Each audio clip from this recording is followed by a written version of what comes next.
morning, everybody. This is Morten from Inkish. I have the pleasure of talking to a very nice person that I have known for, I think it's quite a lot of years, to be honest. Number of His years. name is Mark. Mhm. And he has recently got a job with AVT, and I thought it was a great opportunity to learn both about Mark and AVT. So, Mark, welcome here on Inkish. Thank you, Morton. Delighted to be here. It's a cold morning in Belgium. It's snowed, but it's Yeah. nice. I love being in Belgium. So Fantastic. Mark, before we turn on the camera, let's just start from the end because you said that you actually started as a 15 years young man in a printing company making tea for the printers and the owners and probably did all the work that nobody else wanted to do. How did you get into that young age? that's a great question. I don't know how long you got, Morton, but I went to the wrong interview. Is the summary okay? So back in the day when I left school, it was a 1 in 10 unemployment, highest unemployment in British history, I think. So and you were given interviews to go to jobs, and they messed it around. And I was actually interviewed for the wrong job, but he liked me, and he called me right, and he said, "Okay, Richard, you've got the job." And I went, "I'm not Richard." And he went, "Oh, who are you then?" And I said, "Well, you've chosen me, right? So let's go."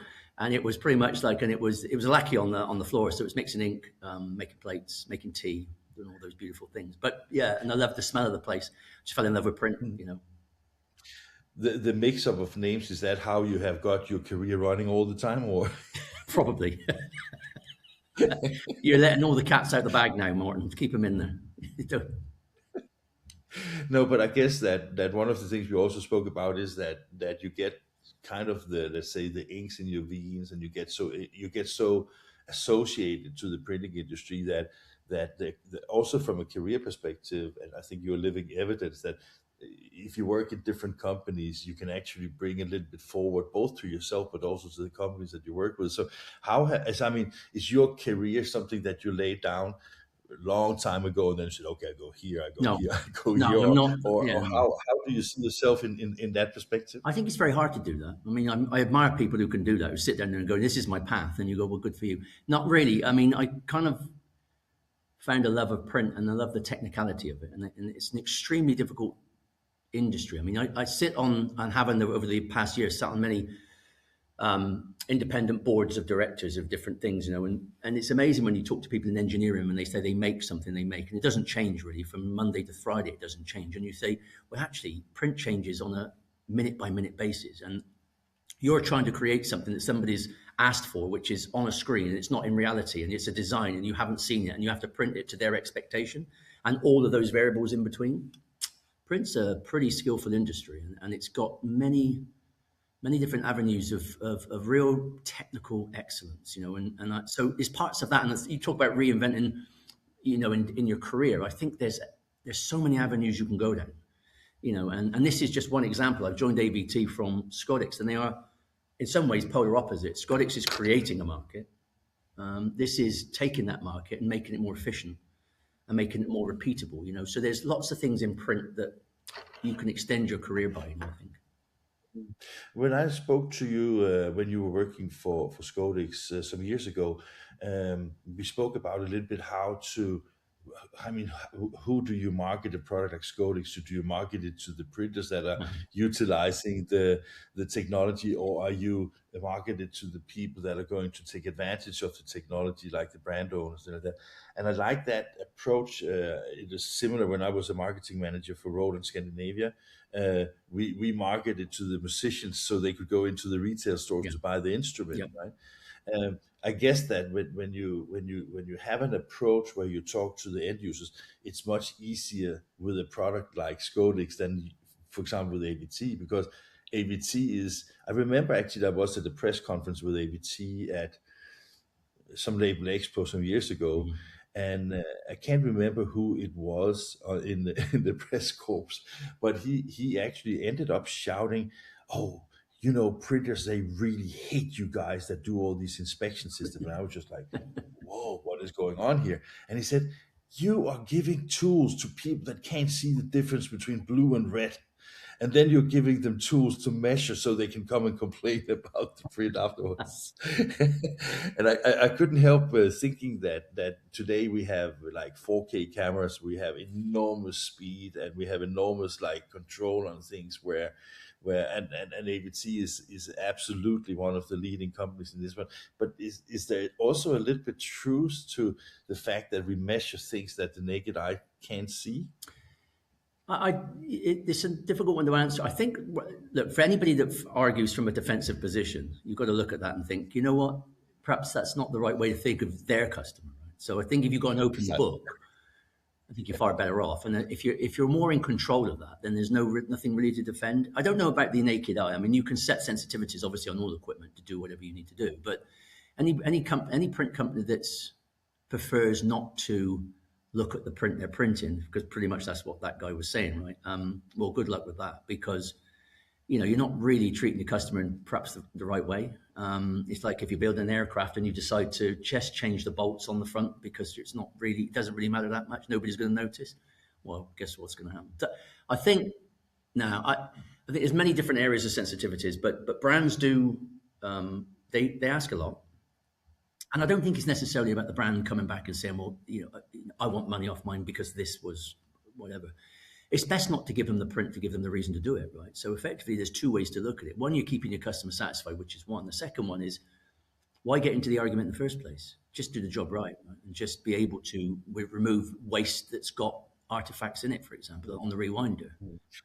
The reason why I was asking, I know it was a little bit of a provocation, and it was not with that intention. It was more to have the discussion about that, because AVT is so capable of doing that. One of the things we spoke about before we turned on the recording was also the fact that, okay, let's say that you have identified an error, right? That is what all inspection system does. Mm-hmm. But the difference is that what AVT actually does from an automation workflow perspective, because you point out exactly where the error is on the finished product, so it can be removed and replaced before you actually deliver something to the customer. So AVT is an inspection system, but you're also a workflow software company, right? Very much. To a high degree, yeah, it comes from our legacy of working with ESCO, for example, who are dominate the pre-press in packaging, and the ability to be able to set jobs up automatically so that you get the dimensions on it and areas of interest. And then, as you say, if the camera picks something up, then the ability on the rewinder to say, this is where the fault is, let's remove it. Okay. And watch that happen is pretty impressive. I have to say, I've seen it happen, and I looked at it and went, wow, that, so it doesn't actually reach the customer. That's the point. Now, at that point, the print company can look, we're not very efficient in this. What can we do to clean up our plates or clean up our ink train or clean up whatever it might be? So, that's just about making money, though, more. And that's about being an efficient, lean business, right? Does that also mean that with that level of integration, you need to work relatively close to the hardware vendors to make sure that that level of automation works? Yeah, for sure. I mean, there is a lot of interaction between a lot of the steps in print. We talked about it before. It's one of the things that make print unique. There are so many interactions with so many other vendors and so many different requests that you have to be open, right? But specifically on this end, as I say, I'm super impressed with technology. I mean, that's the first thing when I came here. I thought, my idea of print inspection from a sheet fed perspective was pretty straightforward. But actually on the webs and the speed they're running at, it's very impressive. And the media choice that they've got to print on as well. So. Definitely. Mark, talking about technology, I want to go into the business side in a moment, but talking about the technology side, I was just thinking that, you have very high-end cameras, you have very fast software that is very capable of doing what it's supposed to do. From a technology perspective, what is the next step in inspection systems? Where are the trends going? I think that's a very big question, Morten.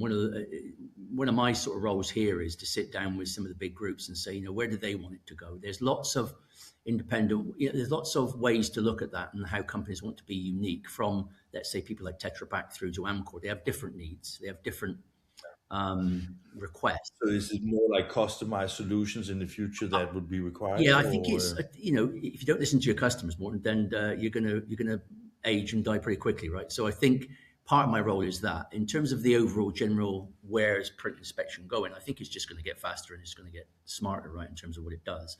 And there is a path for it to take there, in my opinion. And I'm obviously with the company in a very short period of time. But That said, I've always been listening to customers and saying, well, what do you need for us to do? We've got a set of brains in R&D, right? So how do we utilize that, and how do we make it more customizable or more to your preference? There's lots of things we could talk about in terms of that with them. Let's move on a little bit. AVT become its own startup, let's say it put that way, where we spoke about that. That was, as you said, one of the reasons why you found it interesting to join AVT, because it is, let's say, it's a startup with huge installed base, right? It's a 30-year-old startup. That's the best way to put it. Yeah. What kind of opportunities does that give you as a business that now you have?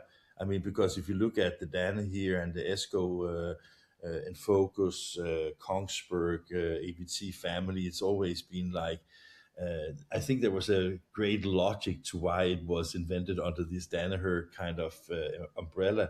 And I also think now that it makes a lot of sense to, split it up and give it its own lives and things like that. But where do you see it from a business perspective? Is that also moving into other industries, or where do you see the future for a company like AVT? Well, I think there's two stages to it, but firstly, dealing with the independence, it was one thing that really interested me.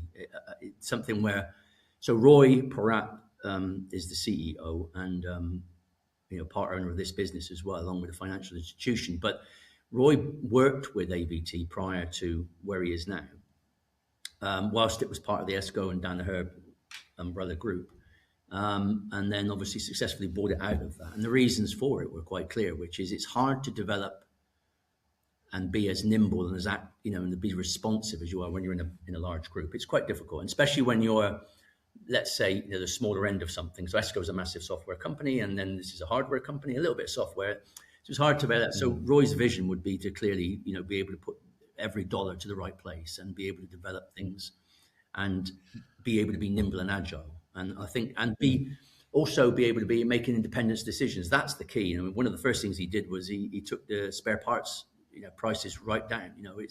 It's a bold move, because trying to do that inside a big corporation, you have to pay 7 different levels, and of course you've got the magic gross margin number that you need. And so being independent allows you to do those things and be able to correct them, and also R&D vision moving forward. Now, so there's lots to do in that area, right? In terms of, where do we go? What do we do? We talk about customizable, or how do press is getting faster and systems getting faster. But the next stage are there any other verticals? Is there something? That's something that you'd need to speak to Roy about himself in terms of his vision. But there are, obviously, to your point, a lot of industries use inspection. But that's a strategy. One of the reasons I'm asking is also because I think that if you look at, let's mention a company like Spencer Metrics, for example, that do all the sensors and do all the monitoring of workflow solutions. I think that of course, I know that a camera is one sensor, right? Yes. In a way. Yeah. I was just wondering, because it seems that having a better and better control of your entire workflow is becoming more and more essential. And basically, as you are a part of it, it could be maybe a natural extension, because if you could, when you obviously can stop the reel when it's rewinding, basically here is the error. You have a much higher level of control with the production than Spencer Metrics, that basically just monitors things and output it on the screen, right? Yeah. So I was just thinking that, I think that the printing industry is still looking for further automation and further ways of improving both output and quality of what they do. So I'm just thinking that maybe that is also an option, because that would have been a little bit more difficult if you're a part of a group that have software that does something like that, right? It's true. And of course, when you're part of that group, you are locked into that way of thinking and that product. And print, as we just discussed earlier, is very, very vast in terms of its players out there and what they all bring. And they all bring something different for different reasons. So yeah, I think print inspection, without a doubt, is a sensor. It is part of that chain. Our aim is to not just ensure that the goods look good at the end, but it's also to make them more efficient. And that's the whole point, right? And the control of that workflow is super important from A to Z. So that's where we sit amongst that. And we say, well, if we can make you more efficient. So, last year you had 3% waste. This year you got 2.8% waste, then you got 2.6% wasted. That's just world-class production. And print, That's, in some ways, it's paradoxy, because you've got print is a creative, wonderful industry. It's creative, right? But by the other token, it's got to be absolutely, like a pendulum. It has to be absolutely on time and accurate every single time. And so there's a process, and we have to, get down to that world-class processes, and that's what print inspection does. It highlights where you're probably weakest and where you have to improve. So, and your job, what is your position? I'm making the tea and mixing ink. I'm back to those days again. No, I'm actually, I've got a group of accounts, global footprint accounts, the big ones in the wide web flexibles. And my task is to sit with them, find out what they're doing, how many machines they're putting in, at what print inspection, what companies they deal with, what can we do next for them. It's a whole bunch of questions, really, no answers probably, but plenty of questions. And so we're able to develop things and just get closer to them. So that's my role really on the global account base. And you live in both the UK and the US. Does that mean that it will be continuing travel forth and back and handling customers all over the world, or? Well, we work in a different way here. So, we've got, I don't know, I'm roughing it, it's about 20 odd salespeople, in the regions globally, where they're able to go into those individual sites. My key really is to work with the innovation teams within inside the big groups and the purchasing guys, and set up agreements and structures. And be able to get in at the first gate, really, I suppose, and make sure that we're the vendor of choice. I mean, we are in most of them. We're vendor of choice, but we have to make sure that we're doing all the right things for the next generation. This is part of Roy's expansion. I mean, part of the key of AVT. I mean, if you look at the kind of people they've got here, I'm just quite amazed that the people they employ, they're veterans of the print industry. These people have been in print a long time. They understand it implicitly well, and they understand inspection implicitly well. I mean, some of the guys I'm meeting are 25 years in print, 30 years in print inspection. They've forgotten what most of us will know. But the point being is that if you employ that kind of level, you bring to that group of customers I talked about a degree of excellence and knowledge and partnership. And I think that's what I've got to leverage. If you think about my role as a new guy coming in that sense, I've got a wealth of experience there to be able to share with these groups and say, okay, what do you want us to do next? This is what we've done. This is how it works. And quite often I'm seeing, you go into these places more, and they do use print inspection, but do they all know how to use it from 100%? No. Do they need retraining? Yeah. Do they need to be guided in terms of that software updates? I mean, 8,000 machines in the field. There's a lot of upgrades, right? There's a lot of things that need to be renewed and updated. So. And I guess that is also like the challenge, because I mean, you're of course not alone in the market, but being a market leader also means that you have to be in the front run on both the software and the actual inspection systems. But you have to be close enough to the customers that they pick AVT next time again, right? Yeah. And of course that is extremely important. When we look at the sales, you have both direct sales, but you also have sales to OEMs, right? We're direct in the big areas of the world, right? So, and obviously the Far East, like most other companies, you go through agencies, yeah. So, moving from a company like Scodex, which I mean, though it has some age now, it's still like a startup in many ways, because as you say, it's a company that is developing a market. yeah. And now you are personally in a market that is a startup but pretty mature and a huge installed base. What can you bring from Scodex to AVT, and even how do you see that major difference in the two companies? I think always new blood in in companies, whether they're old or new, is a good thing, right? Because it just a fresh pair of eyes on it. But I learned a great deal at Scodex. A great company, great people, and changing markets and being nimble is one of the things. The energy, I think, is great when you bring it to a new company. You have that energy to do the things that maybe people haven't thought to do because they've got a ton of other things on their plate.